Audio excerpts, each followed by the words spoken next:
तो दोस्तों आखिरकार इजराइल ने वो कर दिखाया है जो अब से 3-4 दिन पहले वो कह रहा था। इजराइल ने ईरान के अंदर घुसकर एक जबरदस्त हमला किया है और ये हमला हुआ है इस्फान में। इस्फान बहुत क्रिटिकल है ईरान के लिए क्योंकि यहीं पर इनके परमाणु एनरिच संयंत्र मौजूद हैं और अब से कुछ ही मिनटों पहले ईरान ने भी इस बात को एक्सेप्ट कर लिया है कि इस्फान में हमारा जो सैन्य बेस है जहां पर परमाणु संयंत्र है यानी कि परमाणु को एनरिच करने की जो इनकी फैसिलिटी है इसी के पास ये हमला किया गया है और ये एक ड्रोन हमला था। इसके अलावा इस हमले में इजराइल ने कुछ शॉर्ट रेंज के रॉकेट भी इस्तेमाल किए हैं और सबसे इंटरेस्टिंग बात यह है कि जिस प्रकार के ड्रोन और रॉकेट दागे गए हैं ना उस प्रकार के रॉकेट की रेंज ज्यादा नहीं होती। इसके अलावा जिस एयरबेस पर अटैक किया गया है वो इस्फान है जिसकी लोकेशन ऐसी है कि वो ईरान के लगभग बीचों बीच पड़ता है। उसके आसपास अगर आप देखें तो सैकड़ों क्या कई सौ किलोमीटर तक कुछ भी आपको नहीं मिलेगा,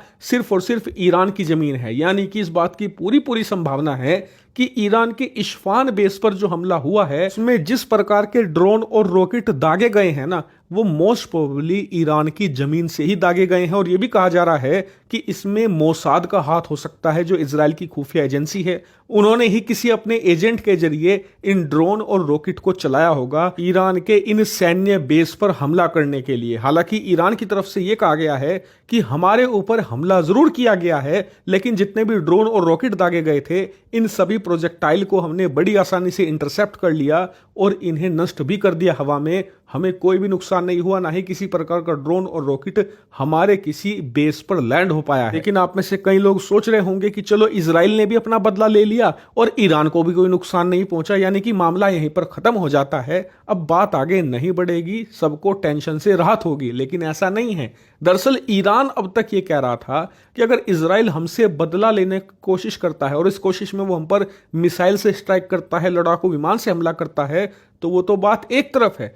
अगर इजराइल ने गोली भी चलाने की कोशिश करी तो हमने कम से कम 2000 से ज्यादा रॉकेट, 500 से ज्यादा मिसाइलें रेडी रखी हुई हैं। सारी हम एक साथ चला देंगे इजराइल पर और इजराइल में इतनी तबाही मचेगी कि इजराइल इन्हें रोक भी नहीं पाएगा। यानी कि जितना बड़ा हमला अब से 7 दिन पहले इन्होंने किया था उससे कम से कम 10 गुना बड़ा हमला करने की तैयारी थी ईरान की। देखने वाली बात यह होगी कि ईरान क्या रिस्पॉन्स देता है। लेकिन एक बड़ा सवाल यह भी है, वो इजराइल जिससे पूरा अरब वर्ल्ड कांपता था, यहां तक कि ईरान भी थर थर कांपता था और इन्हें वो कभी भी पटकनी दे दिया करता था, इस बार वही इजराइल इतना कमजोर क्यों दिख रहा है? क्यों उसने एक बड़ा बदला नहीं लिया ईरान से और सिर्फ ऑन पेपर एक तरीके का बदला लेने की कोशिश करी? तो इसके पीछे 2 कारण है। पहला ये कि ग्लोबली आम लोगों में इजराइल को लेकर जो सहानुभूति हुआ करती थी वो लगातार कम हो रही है। खास करके अमेरिका की बात करें तो आम लोगों में पहले यह धारणा थी कि इजराइल एक विक्टिम है और उसे बचाना हमारी ड्यूटी है, लेकिन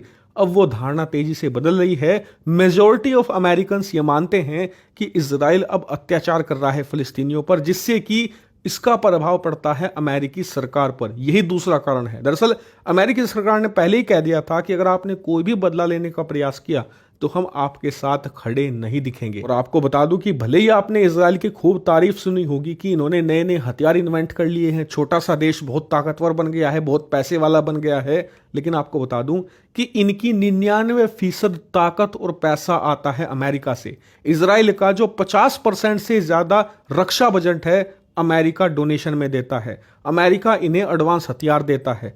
अमेरिका की कंपनियां ही इजराइल की अर्थव्यवस्था को बनाती हैं। अमेरिका वहां से सपोर्ट खींच ले तो इनकी अर्थव्यवस्था भी धराशायी है, इनोवेशन जो ये करते हैं सब धराशायी है और इनकी मिलिट्री भी धराशायी है। इसीलिए इनकी पूरी सेना, पूरा देश अमेरिका की सपोर्ट पर चलता है। और अमेरिका ने जब से कहा है कि हम आपको समर्थन नहीं देंगे अगर आपने ईरान पर हमला किया, तो इन्हें भी झुकना पड़ा है थोड़ा सा, और इसीलिए सिर्फ नामचारे का इन्होंने बदला लेने की कोशिश करी है। हालांकि अगर ईरान इस हमले में काउंटर अटैक करने की कोशिश करता है इजराइल पर या कोई भी बड़ी खबर आती है तो मैं आपको जरूर बताऊंगा, इसलिए चैनल को सब्सक्राइब कर लेना।